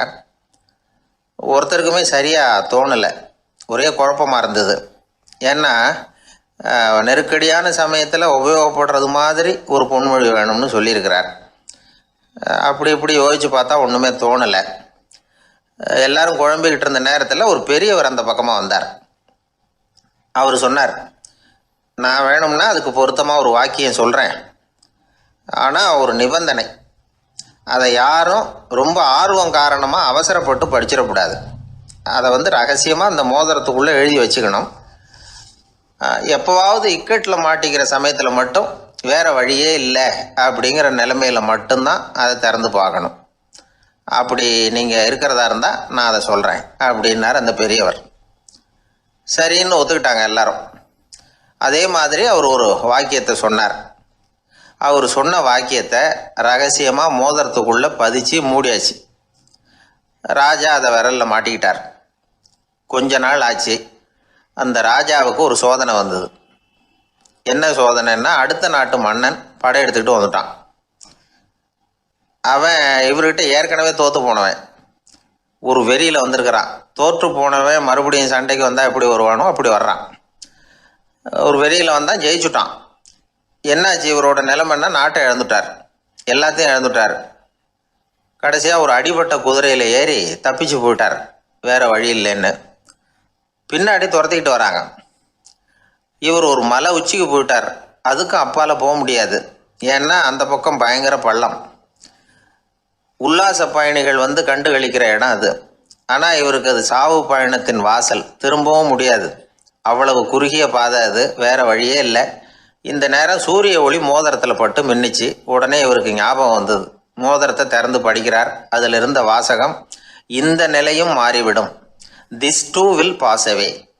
அவருக்கு ஒரு தைரியம் வந்தது. பின்னாடி வந்தவங்களும் திசை மாதிரி வேறு எங்கேயோ தேடி போயிட்டாங்க. அவங்க விரட்டிக்கிட்டு வரலன்னா இவ்வளவு அழகான ஒரு இடம் இருக்கிறதே எனக்கு தெரியாமல் போயிருக்குமேன்னு நினச்சார். இவ்வளவு அழகை ரசிக்கிறதுக்காக ஒரு நாட்டையே கூட இழக்கலாம்னு தோணுச்சு அவருக்கு. அமைதியாக அந்த அழகை ரசித்தார். எதிரிகள்லாம் எங்கேயோ போயிட்டாங்க. மன்னர் நாடு திரும்பினார். மறுபடியும் படைகளை திரட்டினார். கொஞ்ச நாளில் படை எடுத்துக்கிட்டு போனார். யாருக்கிட்ட தோற்று போனாரோ அவரையே வெற்றி கண்டு திரும்பி வர்றார். வரவேற்பு விழா பிரமாவப்படுது. ஆடல் பாடல் கோலாகலம். இதை பார்த்ததும் அந்த ராஜாவுக்கு தலைகால புரியல. நம்மளை இனிமேல் யாராலையும் ஜெயிக்க முடியாதுன்னு நினச்சார். அகம்பாவம் லேசாக எட்டி பார்த்தது. இப்போ மறுபடியும் சூரிய ஒளிப்பட்டு மோதிரம் மின்னிச்சு. அதை திறந்து மறுபடியும் படிக்கிறார். இந்த நிலைமையும் மாறிவிடும், this too will pass away. அவ்வளவுதான். அவர் மனசு அடங்க ஆரம்பிச்சுட்டுது, ஆணவம் போயிட்டுது. இதிலேருந்து நாம் தெரிஞ்சுக்க வேண்டியது என்னென்னா, எந்த சூழ்நிலையிலையும் நாம் கவலைப்பட வேண்டியதில்லை. ஏன்னா இங்கே எதுவுமே நிரந்தரம் இல்லை. அந்த ராஜா மாதிரியே நம்ம ஆள் ஒருத்தன் ஒரு மோதிரம் போட்டிருந்தான், அதுக்குள்ளே அவன் எழுதி வச்சிருந்த வாசகம் எதுக்கும் கவலைப்படாதே அப்படிங்கிறது தான். ஒரு நாள் பயங்கரமான கவலையோடு உட்காந்துருந்தான். பக்கத்தில் இருந்தவங்க சொன்னாங்க, இது மாதிரி சந்தர்ப்பத்தில் தான் நீ உன் மோதிரத்தை திறந்து பார்க்கணும்னாங்க. இவனுக்கு கவலையோடு எரிச்சலும் சேர்ந்துக்கிட்டது. அது எப்படி முடியும், இப்போ திருட்டு போனது என்னோட அந்த மோதிரம் தானே அப்படின்னு சொல்லிவிட்டு தலையில் கை வச்சுட்டு உட்காந்துட்டான். இப்படிலாம் சொல்கிறது உண்டு. இருந்தாலும் நாம் எந்த சூழ்நிலையிலையும் கவலைப்பட வேண்டியதில்லை அப்படிங்கிற உண்மையை புரிஞ்சுக்கணும். அப்படி கவலையை வெல்றதுக்கான வழி தெரிஞ்சுட்டதுன்னா வாழ்க்கையில வெற்றி நிச்சயம். ஒருத்தர் தனியா ஒரு இடத்துல கண்ணை மூடிக்கிட்டே உட்கார்ந்துருக்கிறார். தூங்கிட்டு இருக்கிறாரா, தியானம் பண்ணிட்டு இருக்கிறாரா, எப்படி கண்டுபிடிக்கிறது? நமக்கு தெரிஞ்ச வரைக்கும் தூக்கம்னா தலை அடிக்கடி சாயும், அப்புறம் நிமிரும். தியானம்னா ஆடாம அசையாம அப்படியே இருக்கும். இதுதான் நமக்கு தெரிஞ்ச வித்தியாசம். ஆனா தூக்கத்துக்கும் தியானத்துக்கும் நிறைய வித்தியாசம் உண்டு. ஒரு முட்டாள் தூங்க போனால் முட்டாளாகவே திரும்பி வருகிறான். அதே முட்டாள் தியானம் பண்ண போனால் அவன் ஞானியாக திரும்பி வருகிறான். இப்படி எல்லாம் பெரியவங்க சொல்லி வச்சிருக்கிறாங்க. அது இருக்கட்டும், ஞானிகளுக்கும் நமக்கும் என்ன வித்தியாசம்? இப்ப நாம அழகா ஒரு ரோஜா பூவை பாக்குறோம். ஆஹா, எவ்வளவு அழகா இருக்குது அப்படின்னு ஆச்சரியப்படுறோம். ஒரு ஞானி அந்த ரோஜா பூவை பாக்குறார். அவரும் நினைக்கிறார், ஆஹா இது எவ்வளவு அழகா இருக்குது அப்படின்னு. உலக பொருள்களை நாம எப்படி ஐம்புலன்கள் மூலமா உணர்றோமோ அப்படித்தான் அவங்களும் உணர்றாங்க. அதுல ஒண்ணும் வித்தியாசம் இல்ல. அல்வா சாப்பிடுறோம், அது நமக்கு மட்டும்தான் இனிக்கும், ஞானிகளுக்கு எல்லாம் கசக்கும்னு சொல்லுவோம். அப்படி இல்ல, அதுல வித்தியாசம் இல்ல. அப்புறம் ஞானிகளுக்கும் நமக்கும் என்னதான் வித்தியாசம்? அந்த வேறுபாடு எந்த கட்டத்துல ஆரம்பமாகுது அதை இப்ப பாப்போம். இப்ப மறுபடியும் அந்த ரோஜா பூ கிட்ட போவோம். ஞானி அதை பாக்குறார். ஆஹா எவ்வளவு அழகா இருக்குன்னு நினைக்கிறார். அதுக்கப்புறம் அதையே நினைக்கிறது இல்ல, வேற வேலையை பார்க்க போடுவார், அல்லது இயற்கையின் ஆற்றலை பத்தி நினைக்க ஆரம்பிச்சிருவார். அவ்வளவுதான். ஆனா நாம அப்படி செய்ய மாட்டோம். நாம என்ன செய்வோம் தெரியுமா? முதல்ல அந்த ரோஜா பூவை பார்ப்போம். ஆஹா எவ்வளவு அழகா இருக்குது இந்த ரோஜா பூன்னு நினைப்போம். அந்த அழகை ரசிப்போம். அப்புறம் இந்த மலர் நம்ம கிட்ட இருந்தா எவ்வளவு அழகா இருக்கும்னு நினைப்போம். அதுக்கப்புறம் அந்த மலர் நமக்கு வேணும்னு நினைப்போம். அதுக்கு அடுத்த கட்டம், அந்த மலர் இல்லைன்னா நம்மால வாழ முடியாதுங்கிற நிலைமைக்கு வந்துருவோம். உடனே அந்த மலர் அடையறதுக்கு முயற்சி பண்ணுவோம். அதுக்கு யாராவது தடையா இருந்தா அவங்க மேல நமக்கு கோபம் வரும். அந்த கோபத்தின் காரணமா நம்ம விவேக புத்தியை இழந்துருவோம். யாருகிட்ட எப்படி நடந்துக்கணுங்கிறத மறந்துடுவோம். அதன் காரணமா ஞாபக மறதி ஏற்படும். அதாவது முன்பு விவேக புத்தி மழுங்கி இருந்ததுன்னா அது இப்ப அடியோட இல்லைங்கிற நிலைமை வந்துடும். அதன் காரணமா நம்ம புத்தியை இழந்துருவோம், கடைசியில அழிவோம். இந்த நிலைமை நமக்கு வந்துடக்கூடாதுன்னா அதுக்கு என்ன செய்யணும்? நமக்கு கெடுதல் செய்யக்கூடிய ஆசைகளை ஆரம்பத்திலேயே கிள்ளி எறிஞ்சிடணும். ஒரு விஷயம் என்ன தெரியுமா? எந்த ஆசைக்குமே முதல்ல வலு கிடையாது. அதை பத்தி நாம நினைக்கதான் அதுக்கு வலு உண்டாகுது. இளம் தளிரா இருந்தது இப்ப பெரிய மரம் ஆயிடுது. ஞானிகள் இந்த அளவுக்கு அதை வளர விடுறது இல்ல. அதுதான் நமக்கும் அவங்களுக்கும் உள்ள வித்தியாசம். ஒரு இளைஞன் கையில ஒரு குச்சியை வச்சுக்கிட்டு நடந்து போயிட்டு இருக்கிறான். இன்னொரு வயசானவர் கையில ஒரு குச்சியை வச்சுக்கிட்டு நடந்து போறார். அது அவருக்கு ஊன்றுகோல். அது இல்லைன்னா அவரால் நடக்க முடியாது. அது தவறி கீழே விழுந்தா அவரும் விழுந்துருவார். ஆனா அந்த இளைஞன் அப்படி இல்ல. அவனுடைய கைத்தடியை யாராவது எடுத்துக்கிட்டு போனா கூட அவன் கவலைப்பட மாட்டான். அவன் அந்த கைத்தடியை பயன்படுத்துறது மாதிரிதான் ஞானிகள் உலக பொருள்களை பயன்படுத்துறாங்க. ஆனா நம்ம மாதிரி சாதாரண ஆளுங்க அந்த வயசானவர் கைத்தடியை பயன்படுத்தினது மாதிரி உலக பொருள்களை பயன்படுத்துறோம். இதுதான் ஞானிகளுக்கும் நமக்கும் உள்ள வித்தியாசம். ஞானிங்கிறவர் பொருள்களை துறக்க மாட்டார், அதுகள் பேர்ல உள்ள பற்றுதலை தான் துறப்பார். எனக்கு தெரிஞ்ச ஞானி ஒருத்தர் இருக்கிறார். அவர் சொன்னார், 1988 ஜூன் மாதம் 1 தேதியை என்னால மறக்க முடியாதுன்னார். ஏன்னு கேட்டேன். அதுதான் எனக்கு ஞானம் வந்த நாள்னார். அப்படியா? ஆமா, அன்னைக்குதான் எனக்கு கல்யாணம் ஆச்சு, என் மனைவி பேரு ஞானம் அப்படின்னார். அதனால ஞானம் ஒவ்வொருத்தருக்கும் ஒவ்வொரு மாதிரி வரும். அதனால நாம ஞானிகளுடைய வாழ்க்கையை பார்த்து அவர்களை நெருங்க முடியுமான்னு பார்க்கணும். அந்த முயற்சி நமக்கு தேவை. அந்த வகையில நம்ம வாழ்க்கையை அமைத்து கொண்டால் வாழ்க்கையில படிப்படியா முன்னேறலாம், படிப்படியா வாழ்க்கையை அனுபவிக்க முடியும். ஒரு ராஜா இருந்தார். அவருக்கு என்ன பொழுதுபோக்கு தெரியுமா? தன்னை சுத்தி இருக்கிறவங்க கிட்ட ஏடா கூடமா ஏதாவது கேள்வி கேட்க வேண்டியது, அவங்க பதில் சொல்ல தெரியாம முழிக்கிறாங்கல்ல, அதை பார்த்து ரசிக்க வேண்டியது. இப்படி ஒரு சுபாவம் அவருக்கு. ஒரு நாள் அவருடைய மந்திரி ஒருத்தர் அவர்கிட்ட மாட்டினார். அவரை கிட்டத்துல கூப்பிட்டு, அமைச்சரே எனக்கு ஒரு சந்தேகம்னார். என்னன்னார் அமைச்சர். கடவுள் இருக்கிறாரா அப்படின்னு ஒரு கேள்வி கேட்டாராம். ஆமா இருக்கிறார் அப்படின்னாராம் அவரு. அவர் என்ன சர்வ வல்லமை படைச்சவரா அப்படின்னாராம். ஆமா அரசே, அவன் இல்லாம ஒரு அணுவும் அசையாது.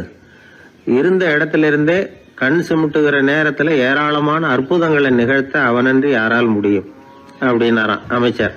இந்த இடத்துலதான் எனக்கு இன்னொரு சந்தேகம்னாரா ராஜா. என்ன சொல்லுங்கன்னார். நீங்க சொல்றீங்க அவரு சர்வ வல்லமை படைச்சவர், இருந்த இடத்துல இருந்தே ஏராளமான அற்புதங்களை செய்யக்கூடியவர்னு. அப்படி இருக்கிறப்போ அவர் இருந்த இடத்துல இருந்தே ஒருத்தனுடைய கஷ்டத்தை தீர்த்து வச்சுள்ளாமே, மேஜிக் பண்றது மாதிரி. அதை விட்டுட்டு பக்தன் கூப்பிட்டா உடனே ஒரு வாகனத்து மேல ஏறி ஏன் இங்க ஓடி வரணும்? அப்படி வர்றதாக புராணம்லாம் சொல்லுதே. அவருக்கு இருக்கிற சக்திக்கு அவர் உட்கார்ந்த இடத்துல இருந்தே ஒரு விரலை அசைச்சா இங்க பக்தனுக்கு கிடைக்க வேண்டியதெல்லாம் கிடைச்சுடாதா அப்படின்னாராம். அமைச்சர் யோசனை பண்ணி பார்த்திருக்கார். அப்புறம் சொன்னாராம், மன்னா இந்த கேள்விக்கான பதிலை சமயம் வர்றப்போ உங்களுக்கு சொல்றேன் அப்படின்னு சொல்லிவிட்டு அப்போதைக்கு அவர்கிட்ட இருந்து தப்பிச்சார். கொஞ்ச காலம் கழிச்சு ஒரு நாள் ராஜா உல்லாச பயணம் புறப்பட்டார். அவருடைய குடும்பம், உறவினர்கள் எல்லாரும் சேர்ந்து போனாங்க. ஒரு பெரிய படகுல ஏறி ஒரு நதியை கடந்து போயிட்டு இருக்கிறாங்க. அந்த படகோட ஒரு முனையில ராஜா உட்கார்ந்து நதியோட அழகை ரசிச்சுக்கிட்டு இருக்கிறார். இன்னொரு முனையில அமைச்சர் இளவரசனுக்கு ஏதோ வேடிக்கை காட்டிக்கிட்டு இருக்கிறார். அந்த படகு நடு ஆத்துல போயிட்டு இருக்குது. அப்போ தொப்புன்னு ஒரு பெரிய சத்தம். அரசே, நம்ம இளவரசர் ஆத்துல விழுந்துட்டார் அப்படின்னு அலறினார் அமைச்சர். அவ்வளவுதான். உடனே ராஜா குபீர்னு ஆத்துல பாஞ்சார். மகனை தேட ஆரம்பிச்சுட்டார். அங்கேயும் இங்கேயும் கொஞ்ச நேரம் அல்லாடினாரு. மகனை காணல. அதுக்கப்புறம் மந்திரியும் ஆத்துல குதிச்சு ராஜா கிட்ட வந்தார். அரசே, இளவரசர் படகுல பத்திரமா தான் இருக்கிறார். தண்ணியில விழுந்தது வெறும் கல்லு தான் அப்படின்னார். 2 பேரும் ஈர உடையோட படகுக்கு சேர்ந்தாங்க. ராஜா மந்திரிய கோபமா பார்த்தார். இது என்ன விளையாட்டுன்னார். அரசே, கொஞ்ச நாளைக்கு முன்னாடி நீங்க கேள்விக்கு பதில் ஒண்ணு கேட்டீங்க. அந்த கேள்விக்கான பதில நீங்க அனுபவ ரீதியா உணரணும்னு ஆசைப்பட்டேன். அதனாலதான் இப்படின்னார். அப்புறம் விளக்கம் கொடுத்தார். அரசே, ஒரு பக்தனுக்கு கஷ்டம்னா இருந்த இடத்துல இருந்து அதை தீர்த்து வைக்கலாமே கடவுள், ஏன் நேர்ல ஓடி வரணும் அப்படின்னு கேட்டீங்க. இப்ப நடந்தது என்ன? இளவரசர் தண்ணியில விழுந்துட்டாருன்னதும் நீங்க ஊன்னு சொல்லி ஒரு விரலை காட்டினா போதும், உடனே தண்ணியில குதிக்கிறதுக்கு ஏராளமான காவலர்கள் இங்க இருக்கிறாங்க. ஆனா நீங்க என்ன செஞ்சீங்க? இளவரசர் விழுந்துட்டாருன்னதும் அவர் எந்த பக்கம் எந்த திசையில விழுந்தாருன்னு கூட கேட்காம உடனே தண்ணியில குதிச்சிங்க. அப்படி உங்களை குதிக்க வச்சது எது? மகன் மேல உள்ள பாசம், அன்பு. அது மாதிரிதான் கடவுளும் ஓடி வர்றார் அப்படின்னார். அதுக்கப்புறம் அந்த ராஜா ஏடா கூடமா எதுவும் கேள்வி கேட்கறதே இல்லையா, அந்த பழக்கத்தை விட்டுட்டாராம். அதனால இந்த தகவலை கேட்டு உடனே நீங்களும் கடவுளே கொஞ்சம் இப்படி வந்துட்டு போ அப்படின்னு கூப்பிட்டு அவர் வர்றாரா அப்படின்னு ஆகாயத்தை பார்த்துக்கிட்டு நிக்கக்கூடாது. இந்த கதையோட கருத்து என்னன்னா, அன்பிற்கும் உண்டோ அடைக்கும் தாழ் அப்படிங்கிறது தான். அன்பு வலிமையானது அப்படிங்கறத புரிஞ்சுக்கிட்டா போதும். உங்களுக்கு ஒரு கல்யாண பத்திரிக்கை வருது, அதுக்கு நீங்க வாழ்த்து செய்தி அனுப்புறதுக்கும் நேர்ல போறதுக்கும் வித்தியாசம் இருக்குது இல்ல. அன்னைக்கு ஒருத்தன் அப்படிதான் வந்தான். கையில ஒரு கல்யாண பத்திரிக்கை வச்சிருந்தான். சார், இந்த கல்யாணம் கல்கத்தாவில் நடக்குது, ரொம்ப தூரம் தான், இருந்தாலும் நான் நேர்ல போய் கலந்துக்க போறேன்னா. மாப்பிள்ளை அவ்வளவு நெருக்கமானவரான்னு. இல்ல சார், மாப்பிள்ளையே நான் தான் அப்படிங்கிறான். சில பேர் எப்படின்னா, அவங்க பேசுற வார்த்தை ஒரு மாதிரியா இருக்கும், அதுக்கு அர்த்தம் வேற மாதிரியா இருக்கும். அதனால நாம அவசரப்பட்டு ஒரு முடிவுக்கு வந்துடக்கூடாது. யோசிச்சு பார்க்கணும். இல்லைன்னா விவரம் தெரிஞ்சவங்களை கேட்டு அதுக்கு அர்த்தம் என்னன்னு கண்டுபிடிக்கணும். ஒரு ஊர்ல ஒரு பெரியவர் இருந்தார். அவருக்கு 3 பிள்ளைங்க. கடைசி காலத்துல அவர் அந்த 3 பிள்ளைங்களையும் கிட்டத்துல கூப்பிட்டு 3 அறிவுரைகளை சொல்லிவிட்டு கண்ணை மூடிட்டார். அவர் சொன்ன அறிவுரைகள் என்ன தெரியுமா? பெத்த தாய்க்கு சோறு போடாதே, இது ஒரு அறிவுரை. கொடுத்த கடனை கேட்காதே, இது ஒரு அறிவுரை. விதைச்ச நிலத்துக்கு வேலி போடாதே, இது ஒரு அறிவுரை. என்ன இது எல்லாம் ஒரு மாதிரியா இருக்குது, இதெல்லாம் பார்த்தா அறிவுரை மாதிரியா தெரியுது, என்னப்பா இப்படி சொல்றிய அப்படின்னு கேட்கலாம்னா அவர் அதுக்குள்ள கண்ணை மூடிட்டார். சரி, அப்பா சொல்லிவிட்டு போன அறிவுரைக்கு அர்த்தம் என்ன, அதை எப்படியாவது கண்டுபிடிப்போம் அப்படின்னு சொல்லி அந்த 3 பிள்ளைங்களும் ஆளுக்கு ஒரு அறிவுரையை எடுத்துக்கிட்டு வெளியில புறப்பட்டாங்களாம், விவரம் தெரிஞ்சவங்களை கேட்கலாம்னு. ஒரு பெரியவர் வந்தார். அவரை பார்த்து விளக்கம் கேட்டாங்க. ஐயா, கொஞ்சம் நெல்லுங்க, எங்க அப்பா சாகர சமயத்துல பெத்த தாய்க்கு சோறு போடாதேன்னு சொல்லிவிட்டு போனார், அப்படின்னா என்ன அர்த்தம் அப்படின்னு கேட்டாங்க. அந்த பெரியவர் கொஞ்சம் யோசனை பண்ணி பார்த்துட்டு அப்புறம் விளக்கம் சொன்னார். பெத்த தாய்க்கு சோறு போடாதேன்னா பொதுவா வயசானவங்களுக்கு அடிக்கடி கோபம் வரும். மருமகளோ மற்றவங்களோ சோறு போட்டா சீரா போட்டா ஐயோ குறைச்சி போடுறாளே, தாராளமா போடுறதுக்கு மனசு வரலையேம்பாங்க. தாராளமா போட்டா ஐயோ இப்படி மாட்டுக்கு கொட்டுறது மாதிரி கொட்டுறாளேம்பாங்க. ஆக எப்படி போட்டாலும் கோபம் வரும். அதனால இவங்களுக்கெல்லாம் நாம சோறு போடக்கூடாது, அவங்களா எடுத்து போட்டுக்கிற மாதிரி அவங்களுக்கு முன்னாடி வச்சுடணும். அதுதான் புத்திசாலித்தனம். அததான் உங்க அப்பா பெத்த தாய்க்கு சோறு போடாதேன்னு சொல்லியிருக்கிறார். போடாதேன்னா அவங்களா எடுத்துக்கிற அளவுக்கு அவங்க முன்னாடி சோத்தை வச்சிருங்க, அவங்க வேணுங்கிறத எடுத்துக்கிட்டோம்னு அர்த்தம் அப்படின்னு விளக்கம் கொடுத்தாரு அந்த பெரியவர். சரிங்க, அடுத்தபடியா எங்க அப்பா கொடுத்த கடனை கேட்காதேன்னு சொன்னாரு, அது எப்படிங்க நாங்க கேட்காம இருக்க முடியுமா அப்படின்னு கேட்டிருக்காங்க. பெரியவர் சொன்னார், கொடுத்த கடனை கேட்காதேன்னா கடனை கொடுத்துட்டு அதை கேட்டு வாங்குற அளவுக்கு நடந்துக்கிறவனுக்கு கடன் கொடுக்காதேன்னு அர்த்தம். கொடுத்த கடனை கேட்காமலே திருப்பி கொண்டாந்து கொடுக்கற நல்லவங்களா பார்த்து கடனை கொடுக்கணும். அததான் உங்க அப்பா அப்படி சொல்லி இருக்கிறார், கொடுத்த கடனை கேட்காதேன்னு அப்படின்னு விளக்கம் கொடுத்தார். உடனே இவங்க அந்த மூணாவது விஷயத்தையும் சொல்லி விளக்கம் கேட்டாங்க. விதைச்ச நிலத்துக்கு வேலி போடாதேன்னு சொன்னாரு, அது எப்படி வேலி போடாம இருக்க முடியும் அப்படின்னு கேட்டாங்க. ஏன் முடியாது? நம்ம நிலத்தை சுத்தி இருக்கிற நிலத்துக்கு சொந்தக்காரங்க எல்லாம் நல்லவங்களா இருந்துட்டா நம்ம நிலத்துக்கு வேலி போட வேண்டிய அவசியம் இல்லையே, வேற பாதுகாப்பு தேவை இல்லையே. அதனால நல்லவங்க நிலத்துக்கு மத்தியில நம்ம நிலம் இருக்கிறது மாதிரி பாத்துக்கணும், அதுதான் அதுக்கு அர்த்தம் அப்படின்னாரு அந்த பெரியவர். அதுக்கு பிறகுதான் இந்த பிள்ளைங்களுக்கு அப்பா சொன்ன புத்திமதியோட பொருள் புரிஞ்சுதான். ஒரு பெரியவர் இந்த உலகத்தை விட்டு போகக்கூடிய நிலைமையில இருக்கிறார், கட்டில படுத்திருக்கிறார். சொந்தக்காரங்க எல்லாம் கூப்பிட்டு ஆளுக்கு ஒரு புத்திமதி விதமா சொல்லிக்கிட்டே இருக்கிறார். அவங்க எல்லாம் கிட்டத்துல வந்து அவர் சொல்ற புத்திமதியை கேட்டுட்டு போறாங்க. கடைசியா அவரோட மனைவி கிட்டத்துல வந்தாங்களாம். எனக்கு என்ன புத்திமதி சொல்லிட்டு போறீங்க அப்படின்னு கேட்டிருக்காங்க. உனக்கு எதுவும் புத்திமதி சொல்ல வேணாம்னு நினைக்கிறேன்னாராம் அவரு. ஏன்னு கேட்டாங்களாம் இவங்க. இதுவரைக்கும் நான் சொன்ன எந்த புத்திமதியை நீ ஒழுங்கா கேட்டிருக்கிற அப்படின்னு சொன்னாராம். ஒருத்தர் வேகமா வந்தார், அவசரமா ஒரு செய்தித்தாள் வாங்கினார். அதை விட வேகமா அங்கேயே நின்றுகிட்டு அதை புரட்டினார். ஒரு நிமிஷம் என்னத்தையும் ஆர்வமா பார்த்தார். அதுக்கப்புறம் நிதானமா பேப்பரை மடிச்சு வச்சுக்கிட்டு அவசரம் இல்லாம நடந்து போனார். அவர்கிட்ட மெதுவா போய், அப்படி என்னத்த சார் அவ்வளவு ஆர்வமா பாத்தீங்க அப்படின்னு கேட்டோம். கடையில பேப்பர் வாங்கின உடனே முதல் காரியமா அதை பாத்துருவேன் சார் அப்படின்னார். ஏதேன்னு கேட்டோம். அதுதான் சார் ராசி பலன், அதை பார்த்தாதான் எனக்கு எல்லாமே சரியா ஓடும் அப்படின்னார். அது சரி சார், ராசி பலன்ல என்ன போட்டிருக்கு அப்படிங்கறத பாக்குறீங்க, சரி அதுல போட்டிருக்கிறது பிரகாரம் அன்னைக்கு சரியா நடக்குதா அப்படின்னு கேட்டோம். நடக்குதா இல்லையானெல்லாம் சரி பார்த்துட்டு இருக்க மாட்டேன் சார், காலையில அதை பார்க்கணும், அதுல ஒரு ஆவல், அவ்வளவுதான். கிட்டத்தட்ட எல்லாருமே இதே மாதிரி ஒரு ஆர்வத்துலதான் அதை பார்த்துட்டு இருக்கிறாங்க. ராசி பலன் பாக்குற பழக்கம் தமிழர்கள் கிட்ட ரொம்ப அதிகமா இருக்குதுங்கிறாரு ஒரு பேராசிரியர். அவர் எழுதியிருந்த ஒரு ஆய்வு கட்டுரை ஒண்ணு சமீபத்துல படிச்சோம். ராசி பலன் போடாம வர்ற நாளிதழ்கள் இங்க வந்து ரொம்ப குறைச்சல், அது போட்டாதான் அதிகமா விற்பனை ஆகுது. அதனால அதுல நம்பிக்கை இல்லாதவங்க கூட அதை போட்டுக்கிட்டு இருக்கிறாங்க. ரொம்ப வேடிக்கை சார், மெட்ராஸ்ல பேப்பர் வாங்கி தன்னோட ராசி பலன் பார்த்துட்டு பெங்களூர்ல ஓடுற குதிரை மேல பணம் கட்டுறவங்களும் உண்டு. ராசி பலன் பார்த்துட்டு லாட்டரி சீட் வாங்குறவங்களும் உண்டு. இந்தியாவில் அச்சாகிற மொத்த லாட்டரி சீட்ல 70% தமிழ்நாட்டுல தான் விற்பனை ஆகுதான். இது முன்னாடி இங்க அனுமதி இருந்த காலத்துல உள்ள கணக்கு. இப்பதான் அதை கட்டுப்பாடு பண்ணியாச்சு. வான் மண்டலம் பூ மண்டலத்தை பாதிக்கிறது உண்மைதான், அதை வந்து அறிவியல் பூர்வமா சிந்திக்கணும். அதை விட்டுட்டு இன்று நண்பரால் பண வரவு அப்படின்னு ராசி பலன் பார்த்துக்கிட்டு இருக்கிறோம். நம்முடைய நண்பன் இன்னைக்கு பணம் கொண்டாந்து கொடுக்க போறான்ங்கிறது ஆகாயத்துல உள்ள நட்சத்திரத்துக்கு எப்படி தெரியும்? அதுவும் இல்லாம இங்க உள்ள நண்பர்கள் எந்த காலத்துல பணம் கொண்டாந்து கொடுத்திருக்காங்க. நண்பர்களை வந்து பக்கத்திலேயே இருந்து பாக்குற நம்மாலேயே புரிஞ்சுக்க முடியல, எங்கேயோ இருக்கிற நட்சத்திரத்துக்கு என்ன தெரியும்? ஒரு காலத்துல நாம வாழ்கிற இந்த பூமி ஒரே இடத்துல நிலையா நிக்குதுன்னு சூரியனும் சந்திரனும் பூமியை சுத்திக்கிட்டு வருதுன்னு நம்பிக்கிட்டு இருந்தோம். அந்த காலத்துல உருவான ராசி பலன் கொள்கையை சூரியனை சுத்தி தான் பூமி வருதுன்னு தெரிஞ்சுக்கிட்ட இந்த காலத்திலயும் நம்பிக்கிட்டு இருக்கிறது ரொம்ப வினோதம் தான். இந்த ராசி பலன் பாக்குற பழக்கம் நம்முடைய ஊக்கத்தை இழக்க செய்யக்கூடிய ஒரு பழக்கம், அது வேண்டியது இல்லைங்கிறது தான் அறிவாளிகள் கருத்து. இப்போ ஒரு உதாரணத்துக்கு நாமே ஒரு சோதனை செஞ்சு பார்ப்போமே.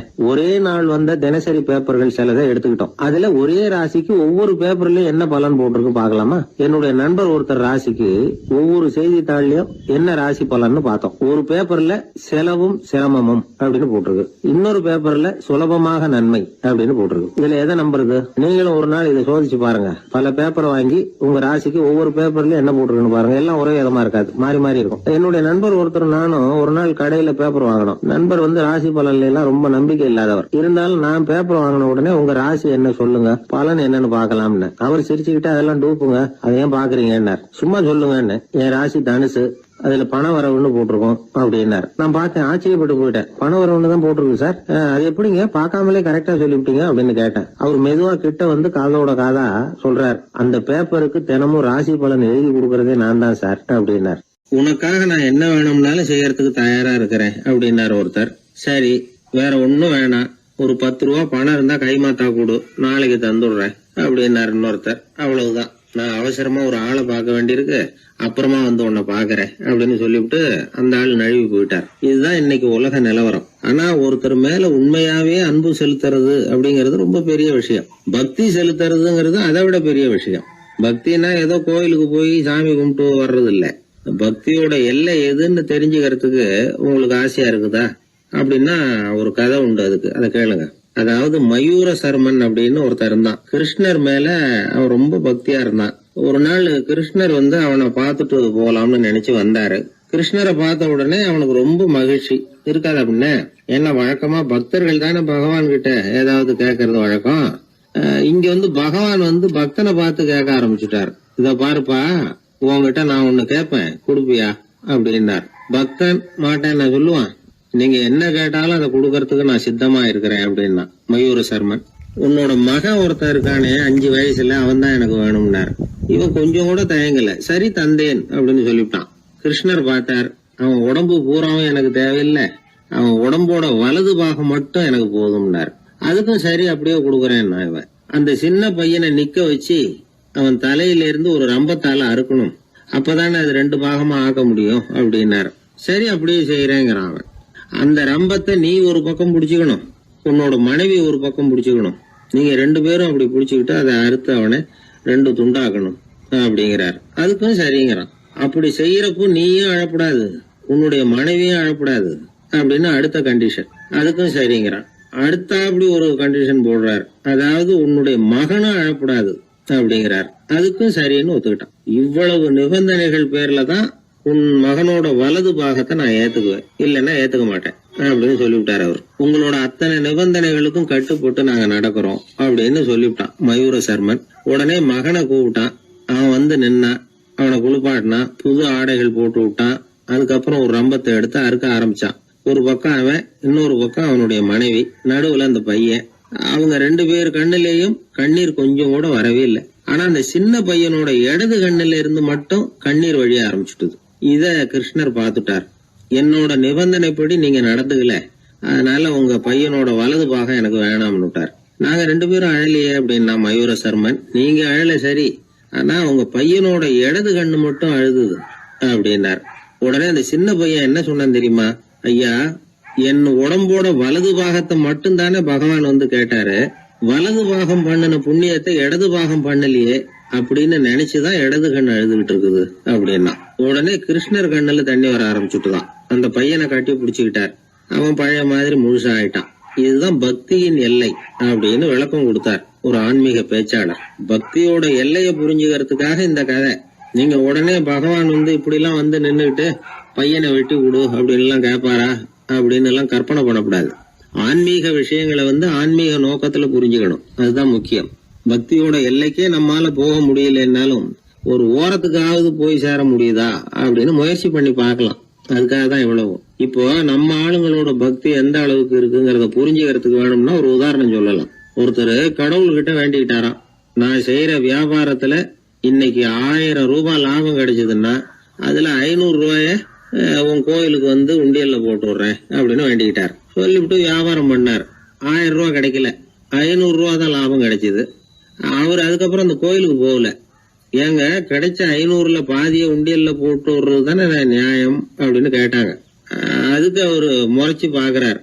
அப்புறம் சொல்றார், விவரம் தெரியாம பேசாதீங்க, கடவுள் ஏற்கனவே அவரு பங்கு 500 ரூபாயை எடுத்துக்கிட்டு மீதி 500 ரூபாய் தான் எனக்கு கிடைக்கிறது மாதிரி பண்ணிருக்கிறார், அதனால இது எனக்கு சேர வேண்டிய பங்கு அப்படின்னு சொல்லிவிட்டார். இவரோட பக்தியின் எல்லை எந்த அளவுல இருக்குது பாத்தீங்களா? வாழ்க்கையே வெறுத்து போச்சு சார் அப்படின்னு சொல்லிட்டு வந்தான் ஒருத்தன். ஏப்பா அப்படி சொல்ற அப்படின்னு. நான் இந்த உலகத்துக்கு தேவையே இல்லை சார் அப்படின்னா. இந்த உலகத்துல தேவையில்லாம எதுவுமே இல்லையே என்ன நிமிர்ந்து பார்த்தான். இப்போ உன் உடம்புல இருக்கிற காலை மட்டும் எடுத்துருவோமா, அது உனக்கு தேவையில்லை அப்படின்னு. அது எப்படி, நடக்கிறதுக்கு அது வேணாமான்னா. சரி அதை விட்டுரு, கையை மட்டும் எடுத்துருவோம் அப்படின்னு. அப்புறம் சாப்பிடுறது எப்படின்னா. சரி அப்படின்னா இப்போ உன் உடம்புல தேவையில்லாம அனாவசியமா இருக்கிற ஒரு பகுதியை சொல்லு, அதை மட்டும் எடுத்துருவோம்னு. அவன் யோசனை பண்ண ஆரம்பிச்சான். அப்புறம் மெதுவா சொன்னான், எல்லாமே அவசியமா தான் தோணுது அப்படின்னு சொல்லி அவன் சொன்னான். நீ சொன்னதுக்கு அப்புறம் யோசனை பண்ணி பார்த்தா எல்லாமே அவசியம்னு எனக்கு தோணுதுன்னா. உனக்கு எல்லாமும் அவசியம், ஆனா நீ இந்த உலகத்துக்கு அவசியம் இல்லை, அப்படித்தானே? இப்பதான் அவன் குழம்ப ஆரம்பிச்சான். இன்னைக்கு பாருங்க, நிறைய இளைஞர்கள் இப்படிதான் தன்கிட்ட என்ன இருக்குங்கிறது தெரியாமலே தடுமாறிட்டு இருக்கிறாங்க. அவங்க யாருங்கிறது அவங்களுக்கு அடையாளம் தெரியறது இல்ல. விலங்குகள்லாம் பாருங்க, பறவைகள் மாதிரி விண்ணுல பறக்கணும் அப்படின்னு ஆசைப்படுறது இல்ல. ஒரு பசுமாடு பருந்து பறக்கிறத பார்த்துட்டு நாமளும் அந்த மாதிரி பறக்கணும் அப்படின்னு 4 காலையும் தூக்குறது இல்ல. சரி, ஆனா ஒரு மனுஷன் என்ன நினைக்கிறான்னா, அவங்கிட்ட என்ன திறமை இருக்கு அப்படிங்கறத அவனுக்கு புரியாம நடந்துக்கிறான். சரி, ஒரு மனுஷங்கிட்ட என்ன திறமை இருக்குங்கிறத எப்படி கண்டுபிடிக்கிறது? இந்த உலகத்துல இருக்கிற ஒவ்வொரு மனிதனுக்கும் ஒரு தனித்தன்மை உண்டு. அதாவது ஒருத்த மாதிரி இன்னொருத்த இருக்கிறது இல்ல. ஆனாலும் உளவியல் நிபுணர்கள் மனிதர்களின் குணாதிசயங்களை வச்சு அவங்கள 3 வகையா பிரிக்கிறாங்க. சில பேர் எப்படின்னா, தான் சம்பந்தப்பட்ட வேலையோட இருந்து விடுறதில்ல. எதிர இருக்கிறவன் செய்யற வேலை, இன்னொரு பிரிவுல இருக்கிறவன் செய்யற வேலை எல்லாத்திலையும் தலையிடுவாங்க. மனோ தத்துவத்துல இதுக்கு டாமினன்ஸ்னு பேர். இப்படிப்பட்ட குணாதிசயம் உள்ளவங்க எதுக்கு பொருத்தம் தெரியுமா? ஒரு நிறுவனத்தை தலைமையேற்று நடத்துறது, நிர்வாக பொறுப்பு வகிக்கிறது, இது மாதிரி பணிகளுக்கெல்லாம் இவங்க ரொம்ப பொருத்தமா இருப்பாங்க. 2வது வகை மனிதர்கள் எப்படின்னா, இவங்க ரொம்ப இனிமையா பேசுவாங்க, திறமையா பேசுவாங்க, அடுத்தவங்களோட பேசுறதுக்கும் ஆசைப்படுவாங்க. இப்படிப்பட்டவங்க எல்லாம் விற்பனை துறையில வேலை பார்க்கறதுக்கு ரொம்ப பொருத்தம். இதை தவிர 3வது வகை மனிதர்கள் உண்டு. அவங்க எப்படின்னா, இவங்களுக்கு பகுத்து உணரும் ஆற்றல் உண்டு, உறுதிப்பாடு உண்டு, அடுத்தவங்களோட அதிகம் பேச மாட்டாங்க. இன்னும் சொல்ல போனா 4 பேரோட பேசுறதே இவங்களுக்கு பிடிக்காது.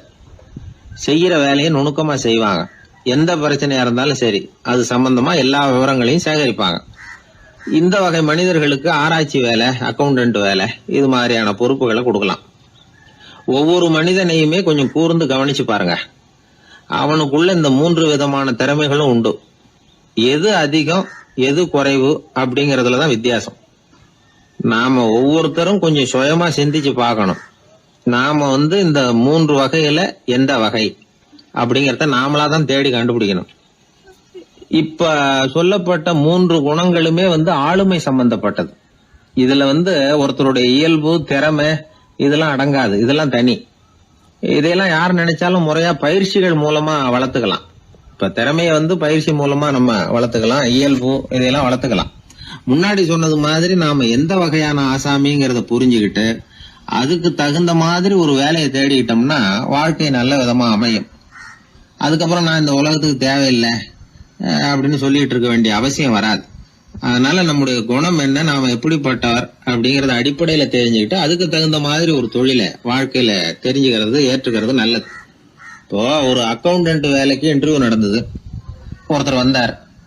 அந்த நேர்காணல்ல அவர்கிட்ட ஒரு கேள்வி கேட்டாங்க. ஏன்னா அவர் வந்திருக்கிறது இந்த ரொம்ப கணக்கு சம்பந்தப்பட்ட வேலை, அக்கவுண்டன்ட் வேலை. அதனால இந்த நேர்காணல்ல அவர்கிட்ட கேட்டாங்க, 8, 3 இது ரெண்டையும் பெருக்குனா என்ன அப்படின்னு கேட்டாங்க. அவர் என்ன சொல்லிவிட்டார், 23ன்னு சொல்லிவிட்டார். 8 3 பெருக்குனா 24ன்னு சொல்லியிருக்கணும். ஏதோ அவசரத்துல 23ன்னு சொல்லிவிட்டார் பதில். சரி போன்னு சொல்லிவிட்டாங்க. அவர் வெளியில வந்துட்டார். வெளியில வந்ததும் யோசனை பண்ணார், அடடா 8 3 பெருக்க சொன்னாங்க, நம்ம 24ன்னு சொல்றதுக்கு பதிலா 23ன்னு சொல்லிவிட்டோம். இந்த சின்ன கணக்கு கூட நமக்கு தெரியல அப்படின்னு நினைச்சிருப்பாங்களே, நிச்சயமா நமக்கு இந்த வேலை கிடைக்காது அப்படின்னு முடிவு பண்ணிட்டு போயிட்டார். ஆனா பாருங்க, 10வது நாள் அவருக்கு அப்பாயின்மெண்ட் ஆர்டர் வந்துட்டுது. வேலையில உடனே சேர்ந்துங்க அப்படின்னு. சரி, ஏதோ தவறுதலா போட்டாங்க போல இருக்கு, நாம எதையும் வெளியில சொல்லிட்டு இருக்க வேணாம் அப்படின்னு சொல்லி இவரும் கம்முன்னு போய் வேலையில சேர்ந்துக்கிட்டார். ரொம்ப நாள் கழிச்சு வேலை நிரந்தரமானதும் மெதுவா மேனேஜர் கிட்ட போய் உண்மையை சொன்னார். சார், அன்னைக்கு நேர்காணல்ல இன்டர்வியூல 8 3 இத பெருக்குனா என்ன விடை அப்படின்னு கேள்வி கேட்டீங்க. நான் தவறுதலா